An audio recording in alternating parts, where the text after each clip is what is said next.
छत्तीसगढ़ का यह शिखर सम्मेलन आप देख रहे हैं। लगातार यहां के सियासत के दिग्गज हमारे साथ इस मंच पर जुड़ रहे हैं और उनकी बातें आप सुन रहे हैं। इसी कड़ी में अब जो दो मेहमान हमारे बीच पहुंच चुके हैं, आपको बता दूं मैं कि छत्तीसगढ़ की राजनीति के दोनों ही धाकड़ हैं। दोनों ने एक तरीके से सियासत की शुरुआत साथ साथ की छात्र जीवन से, और 7 बार दोनों एमएलए भी रहे। और आपको बता दूं कि 2 ध्रुव पर दोनों बैठे हैं, लेकिन उनके घर भी आसपास हैं। मैं मंच पर आमंत्रित करना चाहूंगा अब अपने मेहमानों को। मेरे साथ यहां पर रविंद्र चौबे जी जुड़ चुके हैं। आप छत्तीसगढ़ सरकार में कृषि मंत्री हैं, सरकार के प्रवक्ता हैं, बहुत जोरदार तरीके से सरकार की बात यहां रखते हैं, किसान नेता भी हैं। बृजमोहन अग्रवाल जी को भी मंच पर मैं बुलाना चाहूंगा। आप बीजेपी के बड़े नेता हैं, आप छत्तीसगढ़ सरकार में गृह मंत्री रहे, कृषि मंत्री भी आप रहे हैं। बहुत बहुत स्वागत सर आपका भी मंच पर। और इस सत्र का संचालन करेंगी मेरी सहयोगी रूबिका लियाकत। रूबिका, आप भी मंच पर आमंत्रित हैं।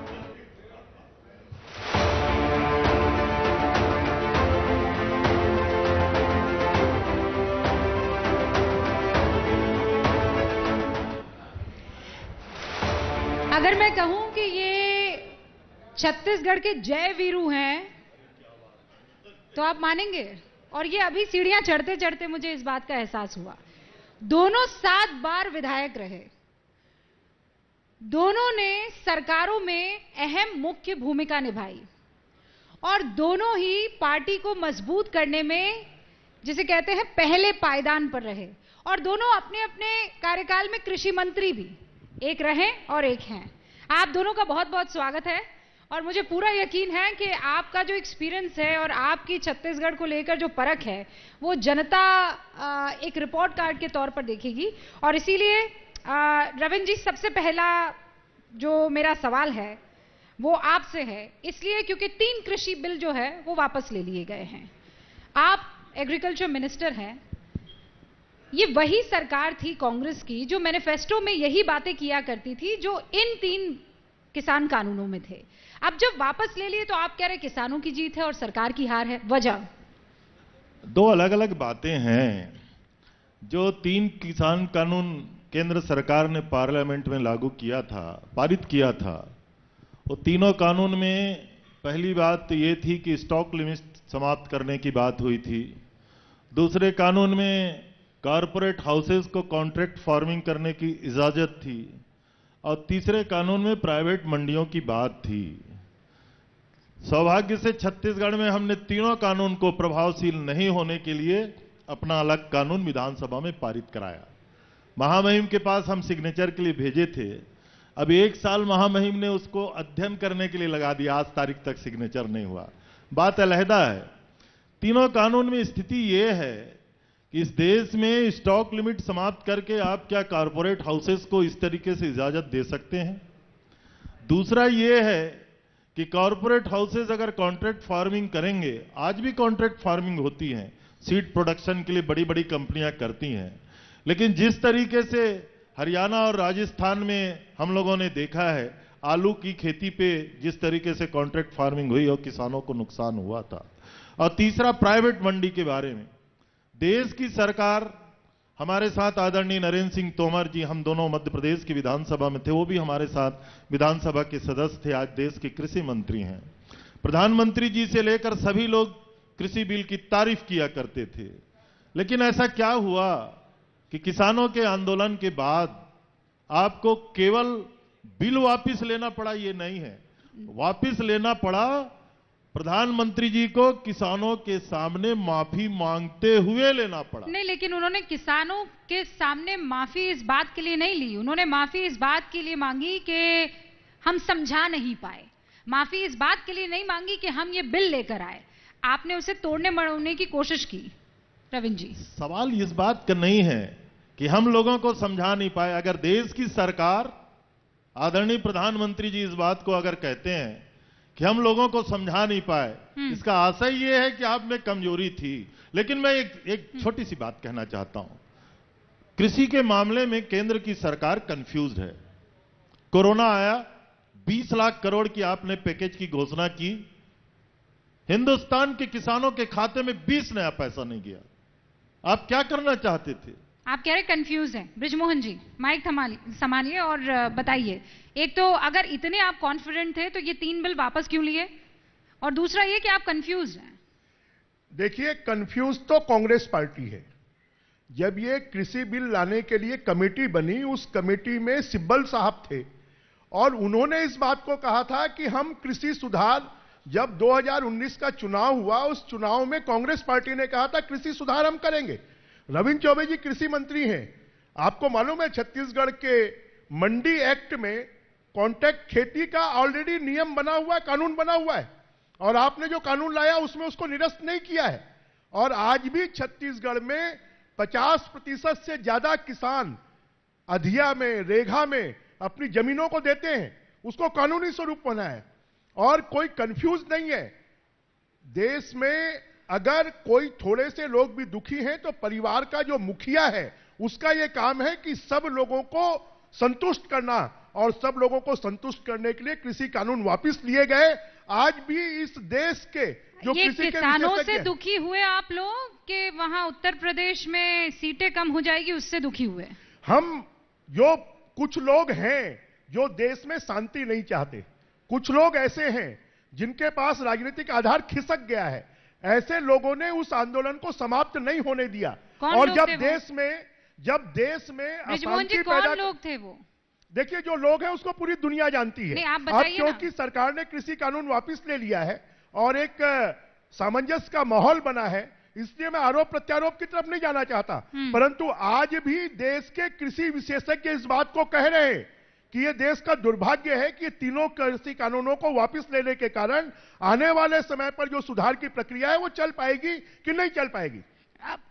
सीधी सी बात है ना सर, ये जो बात कह रहे हैं, आपकी जब सरकार होती है तो आप वही काम करने लगते हैं, जब आप विपक्ष में होते हैं तो आप दूसरी तरफ खड़े हो जाते हैं। अभी आप कॉर्पोरेट की बात कर रहे थे कि कॉर्पोरेट घरानों को जो है फायदा पहुंचाने के लिए, हमारे साथ अभी डॉक्टर रमन सिंह थे, वो आरोप लगा रहे थे 20,000 महिलाएं मिड डे मील बना रही थी, आपने हटाया उनको और कहा कि कॉर्पोरेट संभालेगा, now this will be a corporate affair.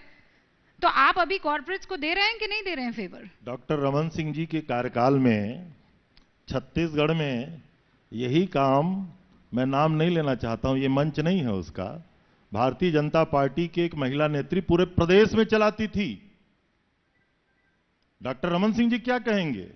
आपने रेडी टू ईट की बात कही, और जहां तक आदरणीय बृजमोहन जी ने कही कॉर्पोरेट, ये जो छत्तीसगढ़ के रेघा अधिया जैसे जो खेती होती है उसको आप कॉर्पोरेट हाउसेस के कॉन्ट्रैक्ट फार्मिंग से जोड़ के अगर आप उसको तुलना कर रहे हैं तो मैं समझता हूं आदरणीय बृजमोहन जी की राजनीतिक मर्यादाओं में रहकर यह बात हो सकती है, लेकिन छत्तीसगढ़ के रेघा अधिया और कॉन्ट्रैक्ट फार्मिंग कॉर्पोरेट हाउसेस दोनों में अंतर है।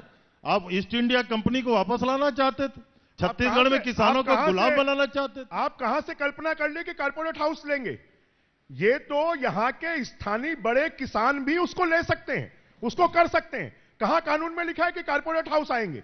ये तो कोरी कल्पना है कि कॉर्पोरेट हाउस इसमें आ जाएंगे। नहीं तो जीत किसकी हुई ये बताइए। ना किसी की आप जीत नहीं समझा पाए तो जीत ना किसी की जीत हुई, ना किसी की हार हुई। ये तो देश में शांति स्थापित करने के लिए कुछ लोग जो इसके पीछे आकर देश में अशांति स्थापित करने की कोशिश कर रहे थे, रास्तों को जाम कर दिया। मैं भी आज पूरा उत्तर प्रदेश, आज पूरा हरियाणा, आज पूरा पंजाब, आज पूरी दिल्ली जो अव्यवस्थित हो रही थी, इतने लंबे आंदोलन चलने के बाद, सुप्रीम कोर्ट के कहने के बाद भी जो लोग मानने को तैयार नहीं है। एक लाइन में अगर कहा जाए, मैं केंद्र सरकार की हार हुई ये शब्द का इस्तेमाल ही नहीं किया हूं, लेकिन किसानों की जीत हुई इसको मैं कह सकता हूं।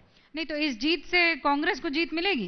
आप कह रहे हैं कि किसी, आप इशारा कर रहे हैं किसी की इशारे पे चल रहा था। नहीं, हम अपनी जीत मानेंगे उसको? वो तो राजनीतिक कदम के लिहाज से भी अगर इसे लेते हैं तो वो ये सोच रहे हैं कि उनका नुकसान कम होगा। हम किसानों के साथ थे। जीत होगी कि नहीं होगी? हम किसानों के साथ थे, किसानों की जीत में हमारी जीत है। किसान आपके साथ होंगे? किसानों की जीत में हमारी जीत है। वो है, लेकिन क्या किसान आपको जिताएंगे? आपने कहा ना दिल्ली को अशांत किया जा रहा है, एक छोटा सा उदाहरण, दिल्ली के चारों तरफ कीलबंदी आपने क्यों किया था? लंका में प्रभु राम ने भी आक्रमण किया था, बंदर और भालू उनकी सेना में थे, लेकिन रावण ने लंका के चारों तरफ कीलेबंदी नहीं की थी, जो हिंदुस्तान के किसानों को दुश्मन समझ करके इस देश के प्रधानमंत्री और भारतीय जनता पार्टी की सरकार ने किया था। यह देश का दुर्भाग्य है। देखिए, सबसे बड़ी बात यही है कि देश के अशांत करने वाले लोगों को प्रोत्साहित करने का काम देश के विपक्षी दल कर रहे हैं। क्या दिल्ली की जनता जनता नहीं है? क्या हरियाणा की जनता जनता नहीं है? क्या पंजाब की जनता जनता नहीं है? उन जनता का जीवन जीना दूभर हो गया। दिल्ली के लोगों को मैं आपको बताना चाहता हूं कि मैं ही स्वयं गया, एक शादी में मुझे दिल्ली में जाना था, रास्ता बंद था, मैं उस शादी में नहीं पहुंच पाया।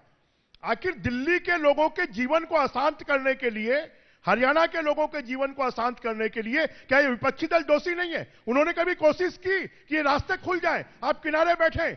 अगर कोई छत्तीसगढ़ में आपके नेशनल हाईवे को लंबे समय तक जाम कर देगा तो क्या आप उसको बर्दाश्त करेंगे? आदरणीय बृजमोहन जी जो कह रहे हैं ना, इन्हीं शब्दों के कारण देश के हमारे बहुत ही आदरणीय प्रधानमंत्री जी को माफी मांगना पड़ा किसानों से। किसानों को देश को अशांत करने वाले कहते हैं आप?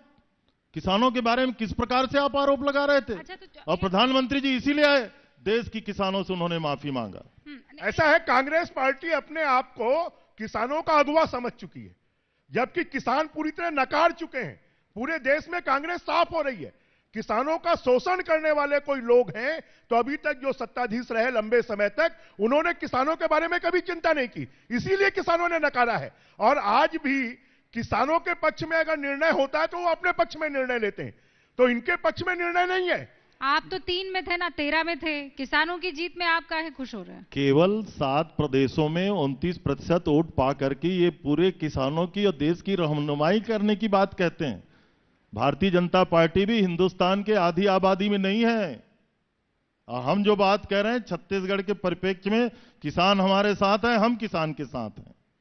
ये ना इनके साथ किसान है, ना इनके साथ जनता है, ना इनके साथ इनके विधायक हैं। पंजाब में क्या हालत है, राजस्थान में क्या हालत है, छत्तीसगढ़ में 2.5 साल का झगड़ा चल रहा है। इनको इतना बहुमत मिलने के बाद भी अभी कांग्रेस पार्टी तो कहीं बची नहीं है, और इसलिए कांग्रेस पार्टी दूसरे की शादी में नाचने में इनको मजा आ रहा है। इनके पास अब कुछ आधार नहीं बचा है। बेगानी शादी में अब्दुल्ला दीवाना, इनकी तो यही हालत हो रही है। लोकतंत्र में ये जीत और हार और पराजय और सीट, कभी भारतीय जनता पार्टी भी हिंदुस्तान में केवल 2 सीटों में थी।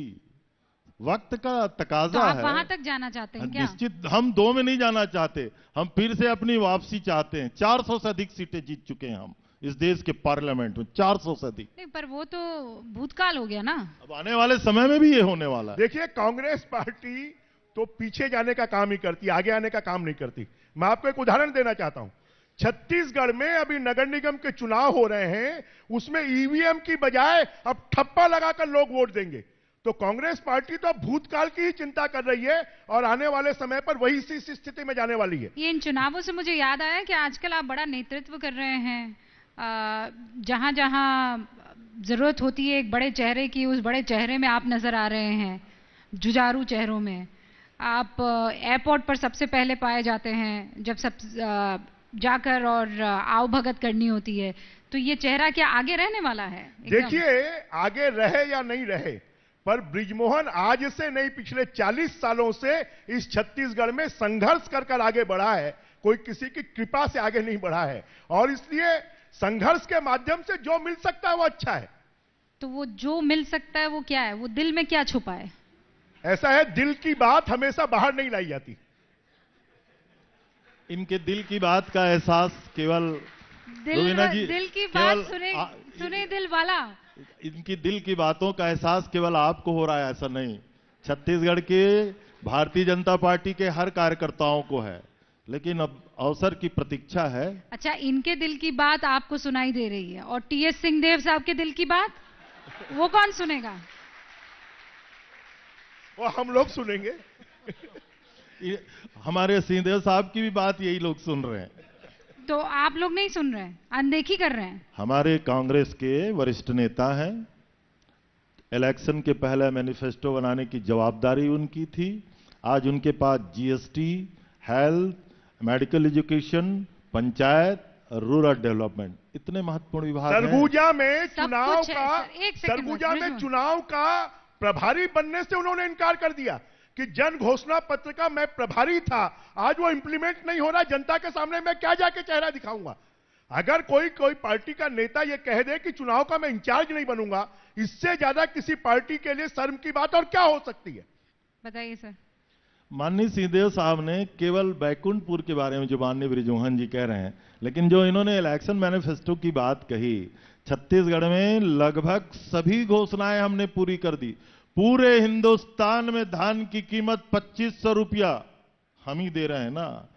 खुद प्रधानमंत्री जी के बनारस उत्तर प्रदेश, जहां की कॉन्स्टिट्यूंसी से देश के प्रधानमंत्री निर्वाचित होते हैं, 1000 रुपया नहीं मिल रहा है किसानों को, 1000 रुपया। सर, एक बोरा भी नहीं मिल रहा है आपके यहाँ किसानों को। बहुत अच्छी बात कही आपने, बहुत अच्छी बात कही। 5,20,000 गठान जूट कमिश्नर को हमने आदेश किया था, 1,10,000 गठान हमको मिल पाया। इसीलिए छत्तीसगढ़ में इस साल 1,05,00,000 मैट्रिक टन धान की खरीदी। गेहूं लेकर कैसे लेकर जाए बेचने? देखिए, कटोरे में लेकर जाए, बाल्टी में लेकर जाए, किसमें लेकर जाए? आप देखिएगा, या फिर जो आजकल आप लोग गोबर के कटोरे और बना रहे हैं उसमें भर के लेकर जाए। दोनों बहुत अच्छी योजना है। पार्लियामेंट की 4 कमेटी मेरी गोधन न्याय योजना का प्रशंसा करके छत्तीसगढ़ से जा चुकी। मुझे वो बहुत पसंद है, मुझे बहुत पसंद है। और जहां तक बारदाने की बात आपने कही, अगली बार गोबर की राखी जो है मैं अपने भाइयों को बांधूंगी। क्या बात है, आपको मैं बधाई देता हूं, आपको शुभकामनाएं देता हूं। ये आपने बहुत ये गौ सेवा है आपकी, लेकिन किसानों की सेवा आप कह रहे हैं कि गेहूं का पैसा दे रहे हैं और बोरा उनको नहीं दे रहे हैं। उनको बारदाना भी मिल रहा है, बारदाने के 25 रुपया हम दे भी रहे हैं, और हम पुराने बारदाने से भी धान की खरीदी करेंगे। 1,05,00,000 matric ton. Bharatiya Janata party के लोग सपने में भी नहीं सोच सकते। कांग्रेस की पहचान अव्यवस्था से है। हमने भी 15 साल धान खरीदा, कभी किसी किसान को कोई दिक्कत नहीं हुई।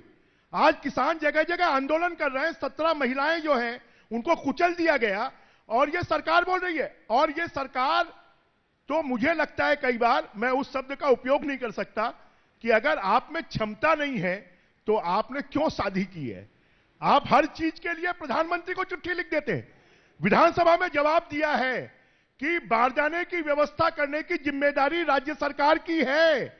आपने साल भर ये सोए रहते हैं, जब इनको भूख लगती है तब वो अनाज खोजते हैं, खाना खोजते हैं। अगर ये साल भर पहले बाजार में भी बारदाना मिलता है, बाजार में बारदाना क्यों नहीं खरीद लेते? हर चीज के बारे में केंद्र सरकार को चिट्ठी लिखना, उन पर आरोप लगाना, कब तक चलेगा? अगर आपके ऊपर आपकी जिम्मेदारी है बारदाना आखिरी कुछ खरीदना, मिनट है, केंद्र की मुझे जिम्मेदारी कुछ और नहीं है। सवाल भी पूछने हैं। हाँ, 20 सेकंड सर। बारदाने की कोई कमी नहीं होगी, हम पूरा धान खरीदेंगे, पहली बात। दूसरी बात, हम जो कीमत दे रहे हैं वो इनकी कल्पना से बाहर।